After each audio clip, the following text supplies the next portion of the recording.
ചായ. ചേട്ടാ കടുപ്പം എങ്ങനെയാ? ആയിക്കോട്ടെ. മധുരവും അതും ആയിക്കോട്ടെ. ചേട്ടാ മധുരവും കടുപ്പവും കൂട്ടിയെടുക്കട്ടെ. അല്ല മനസ്സിലാവാത്തോണ്ടാ. മോനെ മോനറിയാവുന്ന പോലൊരു ചായ. ഹലോ. എവിടെന്നാ? കുറച്ച് ദൂരെന്നാ. ഏതൊരു സ്ഥലമില്ലേ? മണാലി. കണ്ണമാലി. ഞങ്ങളുടെ പാർട്ടിയോടെ ഭയങ്കര സ്ട്രെങ്ത് അല്ലേ?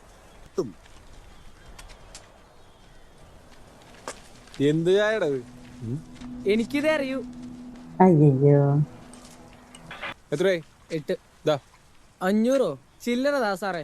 ഇല്ല പോലെ ഇത് എങ്ങനെയാണ് ഇനിയുള്ളത്? 500 എങ്കിൽ കുറച്ചപ്പുറത്ത് ഒരു പെട്രോൾ പമ്പ് ഉണ്ട്, അവിടെ പോയി ചേഞ്ച് വാങ്ങിച്ചിട്ടാ സാറേ. മൊബൈലാണോ? ആ ഞാൻ ഇവിടെ വെച്ചതാണ്. ഇതിവിടെ ഇരിക്കട്ടെ സാറേ. സാർ ആദ്യം പോയി ചേഞ്ച് വാങ്ങിച്ചിട്ടോ. സേർട്ടുണ്ടോ? ഉണ്ട്. ചായക്ക് എത്രയായി?